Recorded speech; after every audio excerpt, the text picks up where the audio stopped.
విజయవాడలో కనకదుర్గమ్మ ఆలయానికి విద్యుత్ సరఫరా నిలిపివేతకు అధికారుల నిర్లక్ష్యమే కారణమని, అందుకే సదరు ఉద్యోగిపై బదిలీ వేటు పడిందన్నారు కనకదుర్గ గుడి చైర్మన్ బొర్రా రాధాకృష్ణ.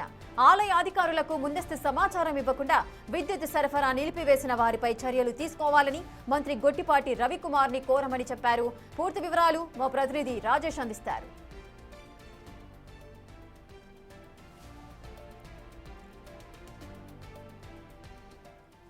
విజయవాడ కనకదుర్గమ్మ ఆలయానికి కరెంటు కట్టు వ్యవహారానికి సంబంధించి కీలక నిర్ణయం జరిగింది. ఏడీఏని బదిలీ చేస్తూ ఈ రోజు నిర్ణయం అయితే తీసుకున్నారు. ప్రస్తుతం దుర్గగుడి చైర్మన్ బొర్రా రాధాకృష్ణ ఉన్నారు, మాట్లాడదాం. సార్, ఏంటి సార్ అసలు ఆ రోజు ఏం జరిగింది? ఈ రోజు మీరు కూడా మాట్లాడారు, అధికారులు వాళ్ళ వైపే తప్పు ఉందని చెప్పారు. ఈ రోజు ఆయన మీద బదిలీ పడింది, ఏం చెప్తారు సార్? ఓం శ్రీ కనకదుర్గా నమః. మరి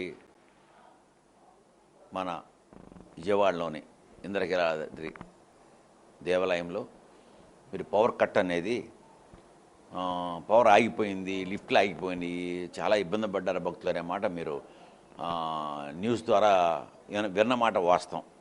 కానీ ఎక్కడా ఏ ఇబ్బంది ఎవరికి లేదని నేను ఖండించాను ఆల్రెడీ మీ వాళ్ళ కొంతమంది ఛానల్స్ ద్వారా. నేను ఎక్కడా కూడా ఒక్క నిమిషం కూడా లిఫ్ట్ ఆగలేదు, ఎక్కడా కూడా పవర్ పోలేదు.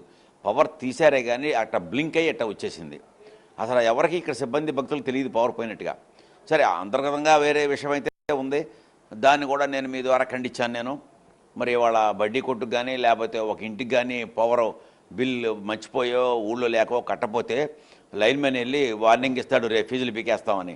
అది ఏమీ లేకుండా మరి ఆటోమేటిక్గా మాకేదో యువ గారికి ఓరల్గా చెప్పామని చెప్పి ఏదో మరి జనరల్గా 27వ తారీఖు ఎప్పుడో చెప్పామని చెప్పి మరి పవర్ కట్ చేయడం జరిగింది. దాని మీద నేను విచారించాలి, మన విద్యుత్ శాఖ మంత్రులు వారిని దీని మీద విచారం చేయాలి, గొట్టిపాటి రవికుమార్ గారు చేసి దీనికి ఆయన తెలియకుండా వాళ్ళు పొరపాటు చేసి ఉంటే యాక్షన్ తీసుకోవాలన్నాం. ఆయన అలాగే ఆయన దీని మీద విచారం చేసి మరి మా మంత్రివర్యులు రామనారాయణ రెడ్డి గారు డిస్కస్ చేశారు ఈ మ్యాటరు.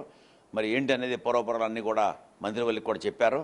మరి దాని మీద విచారం చేసి వారిని మరి కన్సర్న్ ఆఫీసర్ని ట్రాన్స్ఫర్ చేశారని తెలిసింది. మరి ఇట్లా ముందు ఇంకెప్పుడు కూడా ఇటువంటి జరగకూడదని నేను కోరుకుంటున్నాను. ఎందుకంటే ఇది ఎంతో ప్రతిష్ట కలిగిన దేవాలయం. ఈ దేవాలయం విషయంలో మరి ఉలవలు పలవలు రకరకాలుగా గుండు పిన్నిసి దాన్ని తీసుకెళ్ళి పెద్ద గొడ్డలంతలాగా చేసి రాయకూడదని కూడా నేను మీడియా వారిని కోరుకుంటున్నాను. నేను ఏ విషయం కూడా మమ్మల్ని చర్చించండి, మాతో మాట్లాడండి, మా దగ్గర డీటెయిల్స్ తీసుకోండి, వివరం తీసుకోండి, అప్పుడు రాయండి. దీన్ని అలా కాకుండా కొన్ని పేపర్లో కానీ రావడం కూడా మేము దేవాలయం తరపు నుంచి నేను విచారం వెలిపిస్తున్నాను. మరి ఏమీ ఇటువంటిది జరగదు. ఇది మేము దాని మీద కూడా నిర్ణయం తీసుకుని మా పవర్ ప్లాంట్ ఉంది, మా యొక్క సోలార్ సిస్టమ్ నుంచి కూడా మాకు సరిపోతుంది మేము కాల్చుకునేది. అవన్నీ లెక్కలు చూసుకుంటాం, మాకు ఎంత రావాలి ఏంటి అనేది. మరి మాకు సరిపోతుంది. ఇప్పుడు దాకా మేము కట్టవలసిన డబ్బులకి మా సోలార్ సిస్టమ్ ద్వారా గవర్నమెంట్ మన పవర్కి ఎంత వెళ్తుంది అనేది విద్యుత్ శాఖ వారికి చూసుకుని అది సరి చేసుకుంటాం. ఇక ముందే ఎటువంటి ఇబ్బంది ఉండదని నేను భావిస్తున్నా. జనరల్గా ఇంత పెద్ద ఆలయానికి కరెంటు సప్లై నిలిపివేసే ముందు కనీస సమాచారం ఇవ్వాల్సి ఉంటుంది. రెండోది భక్తుల మనోభావాలకి లింక్ అయిన ఉన్నటువంటి విషయం. కానీ అధికారి ఎందుకు ఇంత నిర్లక్ష్యంగా అసలు సమాచారం ఇచ్చారా, ఇస్తే మీరు రెస్పాండ్ కాలేదా, ఎందుకు ఈ చర్య జరిగింది? వారు మాకు పవర్ కట్ చేస్తామనే మాట చెప్పలేదు. ఆ రోజు చెప్పలా, అంత ముందు రోజు కూడా చెప్పలా. చెప్పుంటే మేము ఇమిడిగానే మేము మంత్రి గారికి మేము ఫోన్లో మాట్లాడేవాళ్ళం.